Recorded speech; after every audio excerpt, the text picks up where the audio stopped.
Итак, всем снова привет на канале Мото с того бока. Подготовил двигатель, еще один водянку на отправку. Двигатель готов к установке. Ну вот твой мотор я собрал. Номер, не знаю, видно цвет.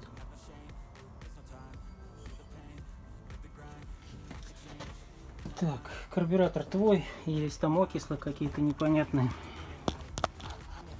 но все будет работать.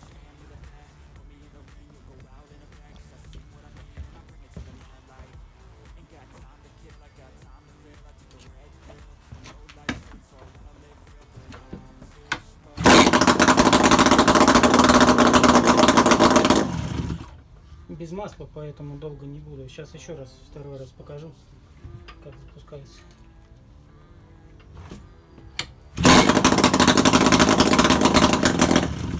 Все, на этом хватит, чтобы нам... Это к нему запасные цилиндры, там зажигание. Но сегодня вот в работе вот такой вот мотор. Номер его для владельца. Так, состояние непонятное. Много масла, протечек масла было. Впускной коллектор от четверки стоит. Двигатель пятовский. Ножка откручена. Возможно, изношен вал. Это затянуто. По поршневой неизвестно.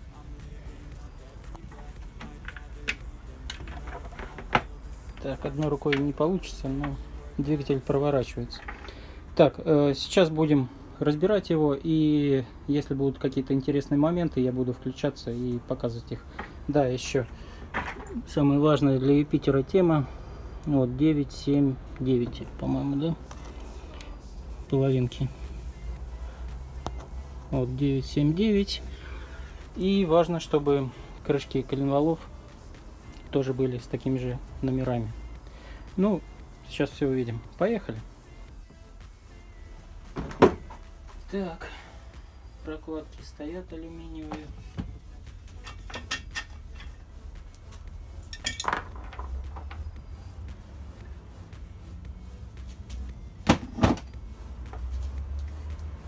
Так, по поршня новодел 2.0. Слышно? И это стучит не поршень по гильзе.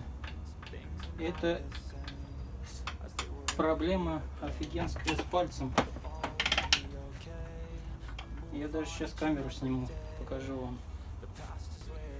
Так, переставил камеру, смотрим. Вот этот поршень, смотрите.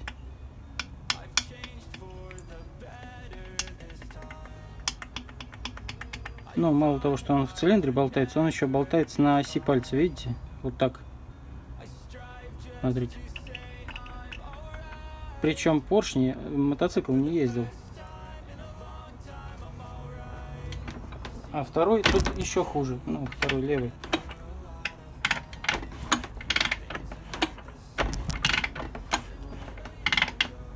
Смотрите. Видите?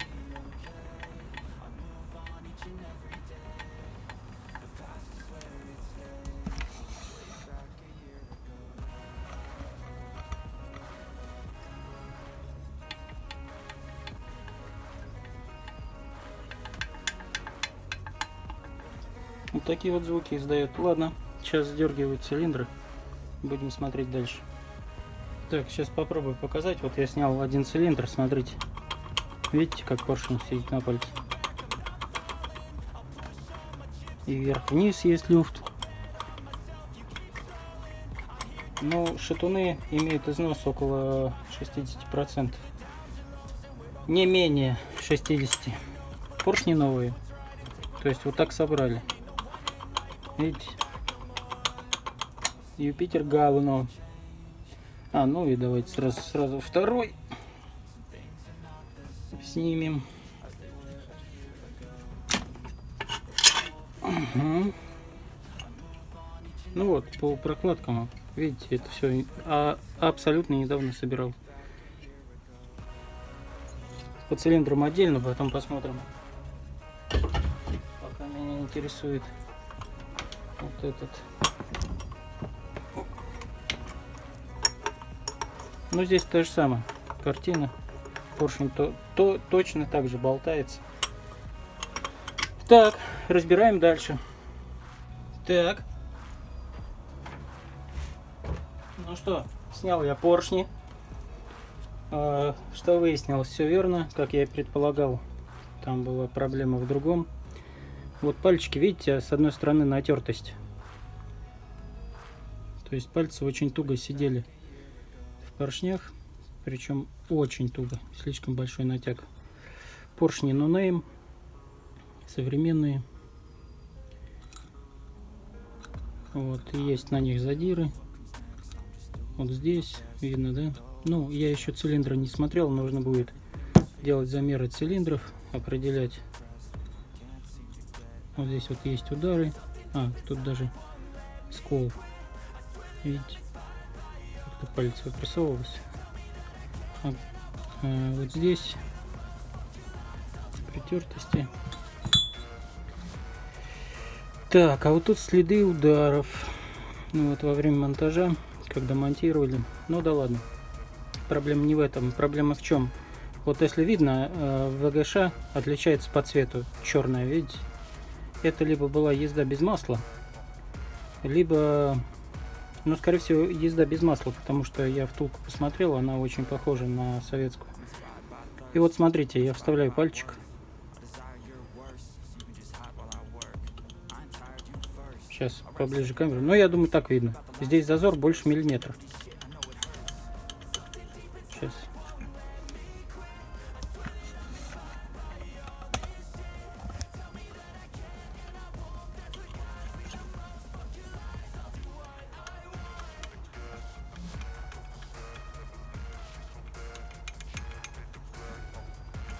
Это, к слову, о советской технике. Юпитер прощает все. На этом моторе ездили. Но сказали, не нравится его работа. Сейчас я покажу нагар. Вот оно, видите, недолго. Но, тем не менее. Зазор больше миллиметра в ВГШ. Есть износ в НГШ коленвалов. Ну, здесь трудно показать, но он есть. Это мы будем решать вопрос с заказчиком. Вот. Да, к слову о советской технике. Юпитер прощает все, как автомат Калашникова. Понимаете, то есть даже при таких экстремальных неисправностях мотор заводился и ездил. Я, конечно, понимаю, что там звук работы мотора был, наверное, атас. Но, тем не менее. Дальше по корзине сцепления. Цепь, конечно, здесь на выброс. Корзина узкая стоит. Ну, оно и к лучшему. Корзина в нормальном состоянии. Я, конечно, еще посмотрю вот здесь вот пазы под диски сцепления. Мы проверим вот здесь.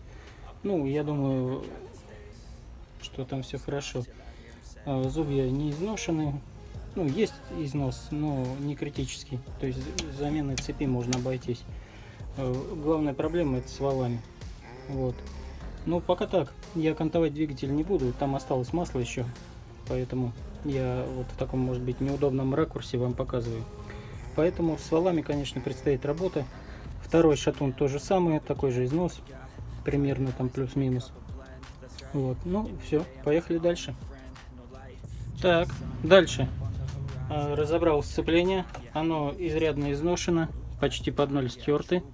Ну и нет зубьев на некоторых дисках. Так, это раз. Второй момент по поводу корзины сцепления. Корзина сцепления. Сейчас. Вот это место, обратите внимание. Видите? Оно, его выило дистанционной шайбой. Вот здесь. Этого быть не должно. А вся причина была вот в том, что вот эта втулка, она не отсюда. Смотрите. Видите, она утопает. Она должна быть другая. Соответственно, корзина открутилась от руки, гайка с левой резьбой, которую на первичном валу. И вот этот вот болт, он тоже не был затянут. Далее сектор заводной имеет также износ. Смотрите.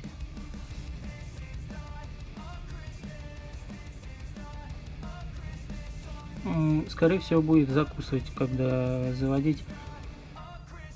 Посмотрим, есть ли они в продаже.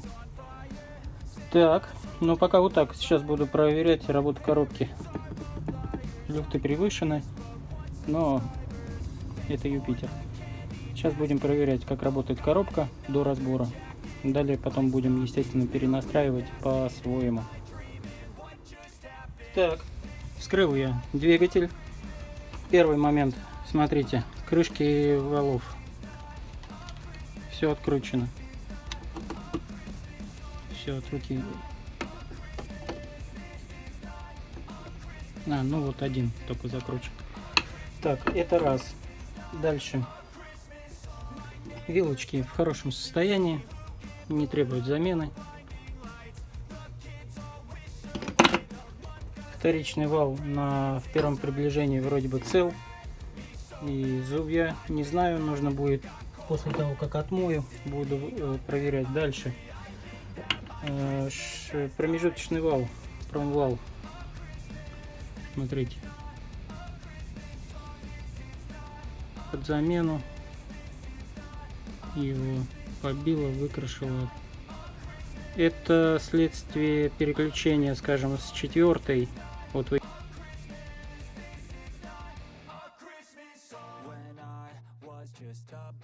ехали 60 км в час и начали, как на иномарке, прощелкивать их вниз. То есть едете 60, не сбавляя скорости. 3-я, 2-я, 1-я. Поняли, да? Нельзя так на Юпитере ездить. Дальше. Вот это первичный вал. Сейчас сфокусируется. Вот. Ну, думаю, видно. Вот это место. Видите? Это поврежденный цементационный слой. Продавливание идет.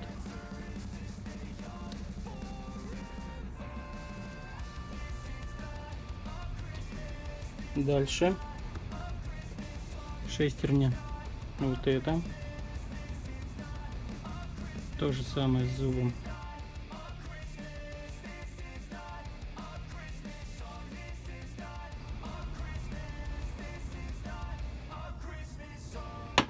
Ну и вот эта шестерня.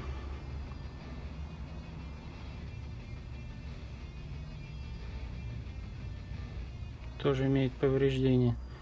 Здесь также вот края, сколы на ласт-хвосте. Вот такие дела. По факту, да, из приятного 979 крышечка. На второй ответной части тоже. По кернениям вроде как коленвалы отсюда не изымались. Но коленвалы разные.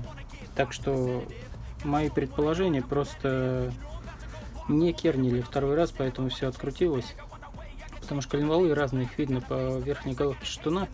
Я потом буду, как все помою, делать обзор на валы. Я покажу, что верхняя головка шатуна разная. Маховик цел. Ну вот в первом приближении такое, да. И почему еще скрывалось? Здесь нет части регулировочных шайб, не оказалось в коробке. Так что... Так, еще по посадкам подшипников. Смотрите.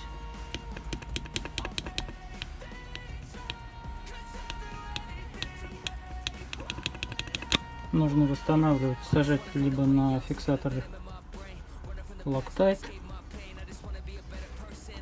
Сейчас покажу какой. Вот такой.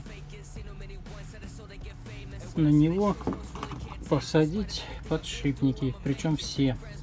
В той половине картера такая же ситуация. Так, по валам. Это у нас какой? Это левый вал. Имеет люфт в нижней головке шатуна.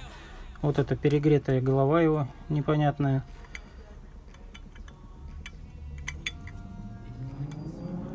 Вот, по посадке подшипников здесь все хорошо. Левый вал в лучшем состоянии. По нижней головке, что на посадку подшипников также допустимо, издабельно. Все это будет работать. И единственное, это, конечно,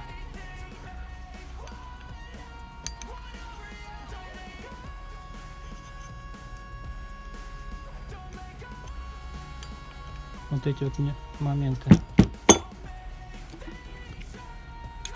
Но здесь то же самое.